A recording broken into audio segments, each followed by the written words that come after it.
morning. It is another Monday morning and we're all just, we've done PE with Joe and we have a mascot for today because I think we all need a bit of positivity and cheering up. So we thought what better than a crochet cat mascot to get us through the day. So Phoebe, would you like to introduce the mascot? We're going to have a different one every day. Here's a clue.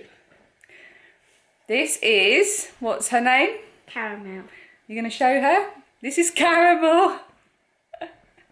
She was made by the Dabbling Hook, who... It says so on her bottom. It says so. There you go. So she was made by the Dabbling Hook, otherwise known as Rel, or that should be the other way round. Rel, otherwise known as the Dabbling Hook. And she sent her to me, well, to us, along with two of her little mini octo, what are they called? They're called octo, oh, just octos. They're her crochet pattern. And they're a no-sew crochet pattern and they're called octos. So we'll have to dig those out later to show you as well. But in the parcel, this was supposed to be for me and it's been stolen by Phoebe and named Caramel for obvious reasons, because obviously the yarn is caramel coloured. But anyway, Caramel, who is very wise and only says wise things, is going to be our mascot for today. Yes. Oh, Lily has just come in hand knit socks. We're going to have to film the hand knit socks. Ta-da!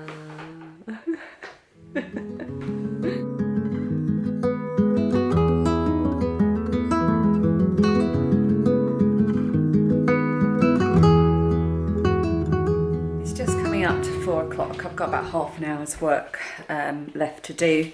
And I just realised I hadn't really filmed anything since this morning, so I thought I'd just drop in to say hello.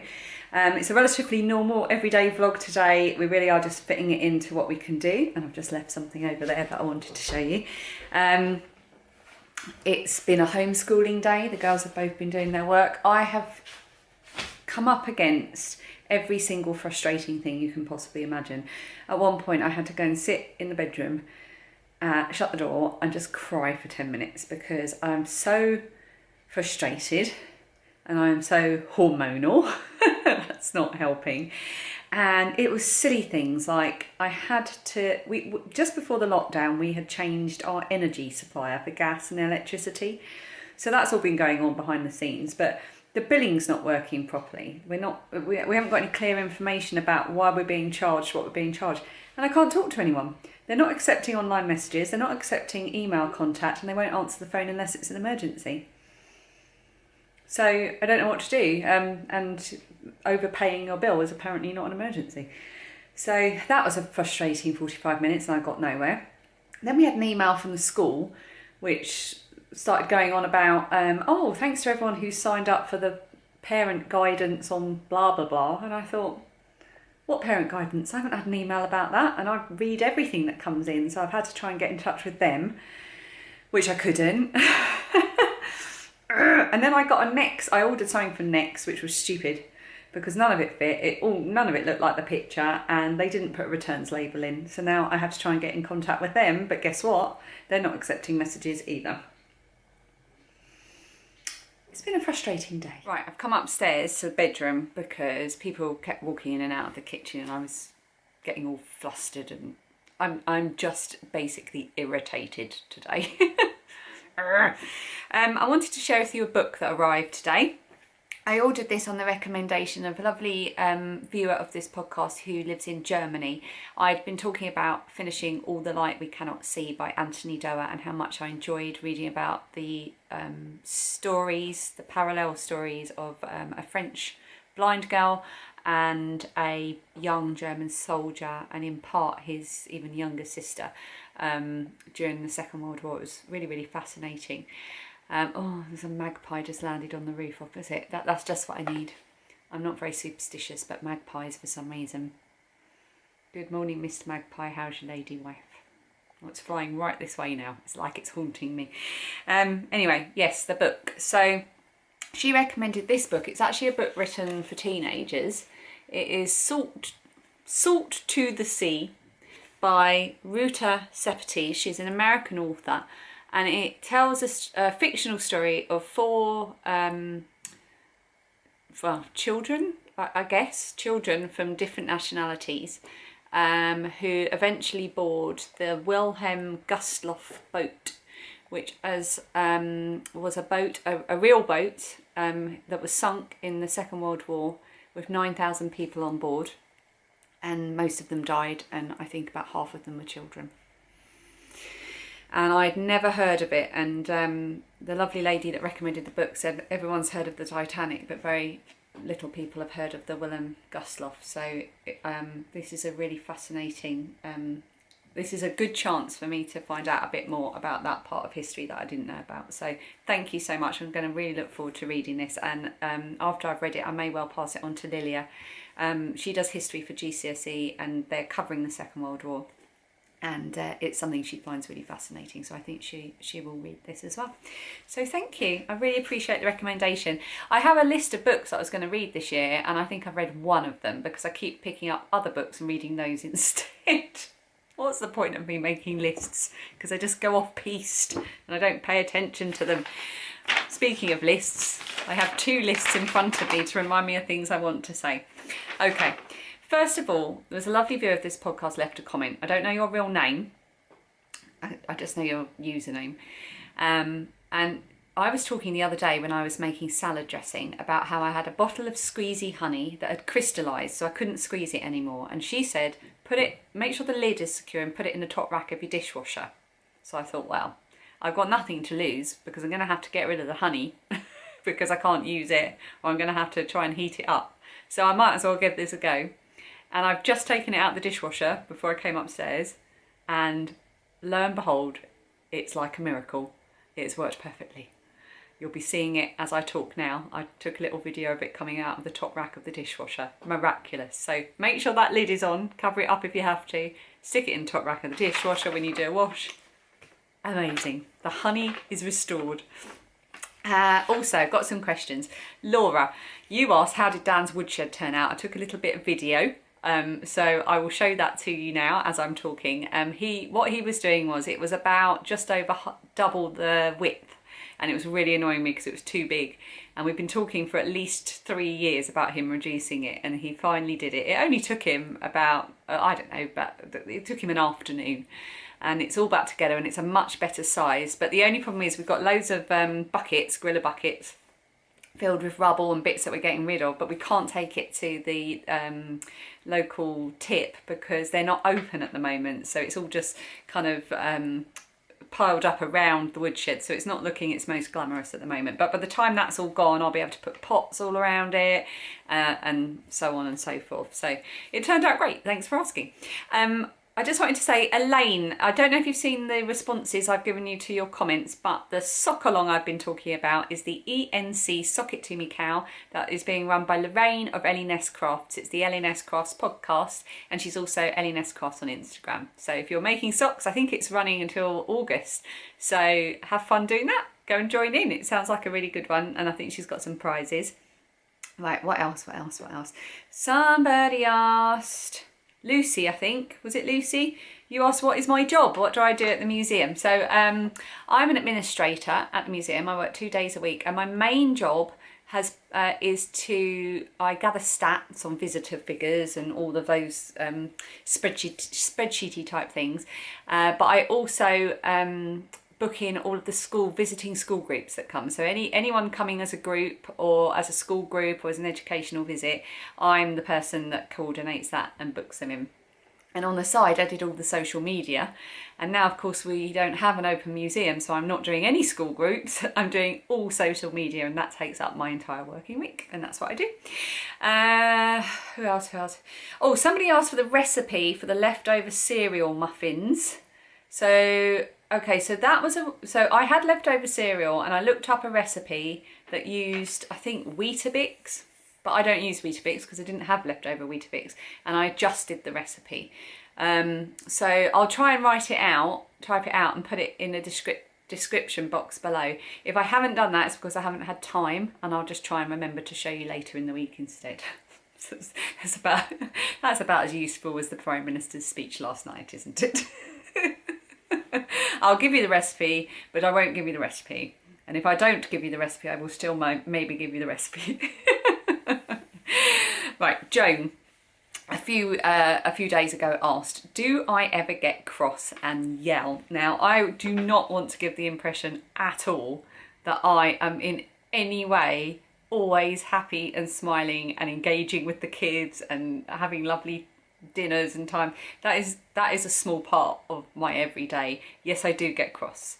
I'm not a huge shouter. I can get frustrated, and you know, especially at the moment, we're all in lockdown as a family of 4, and my kids are 14, so I've got a teenager, and 9, so I've got someone coming up to the tween years, and we have our challenging moments. My girls are great, and they are handling this whole situation with such grace, and I'm so impressed with how they've been doing. But yes, I get incredibly frustrated. I was trying to make lunch earlier for 3 people, and Phoebe was under my feet, and it was all I could do to just go, go away.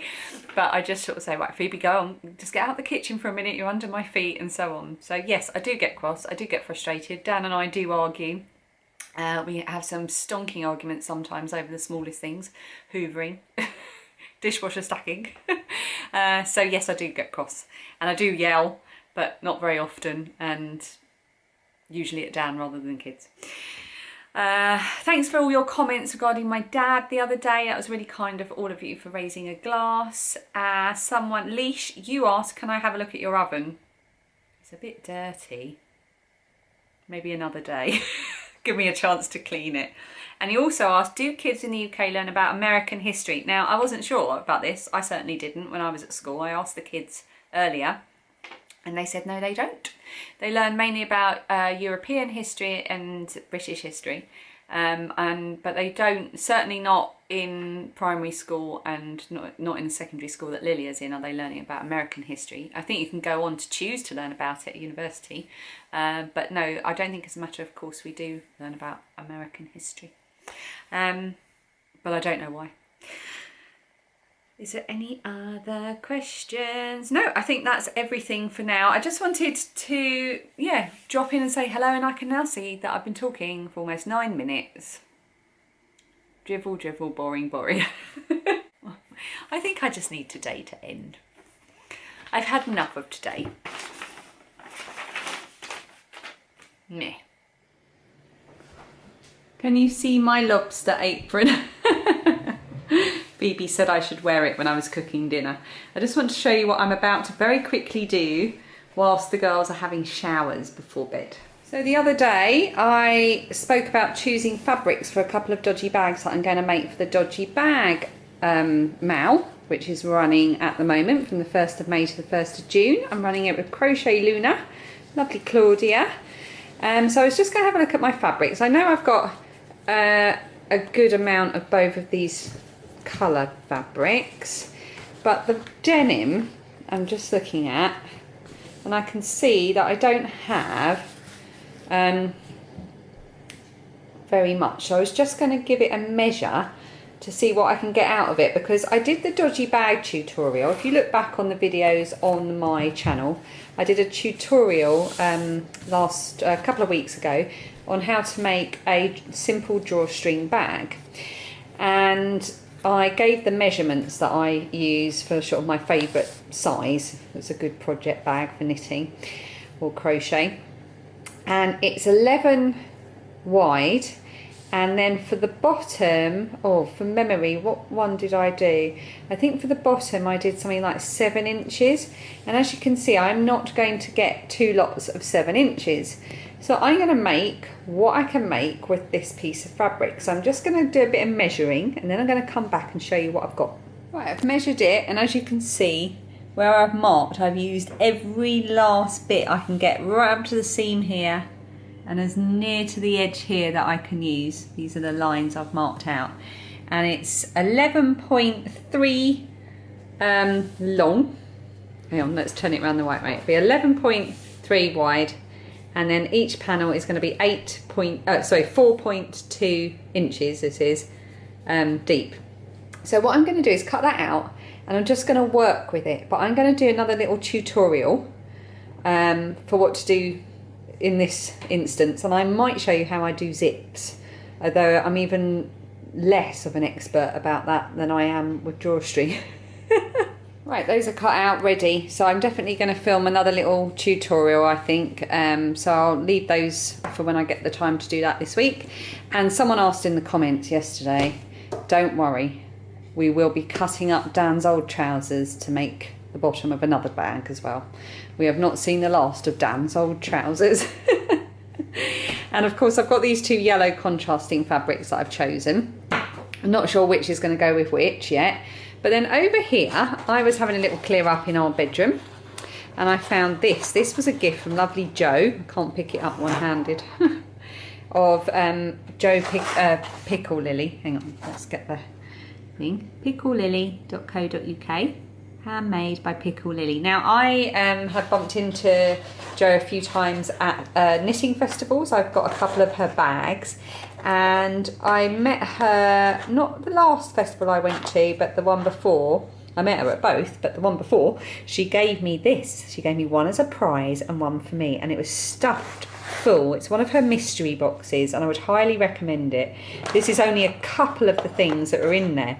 It was stuffed full of crafty loveliness and even like a little hand knitted face cloth, and the theme was dandelion because Jo is a teacher and the themes of the book were, I don't know if they still are, but they were based on words that are going out of use from the English dictionary. Anyway, that's by the by. I've got this beautiful little piece of dandelion fabric, and then I've got these beautiful bits of ribbon, got a little key ring there, and I've got these buttons. So I'm definitely going to use this ribbon and the buttons to embellish my bags that I'm going to make. And if I can, I'm going to see if I can get a little dodgy bag or a little pouch out of that. So I'm really excited. Got a nice yellow theme going on, and I love yellow. Right, it is now just after 7 o'clock, and as you know, I've been rambling all day, and I think it's, ooh, I won't stand with the light behind me.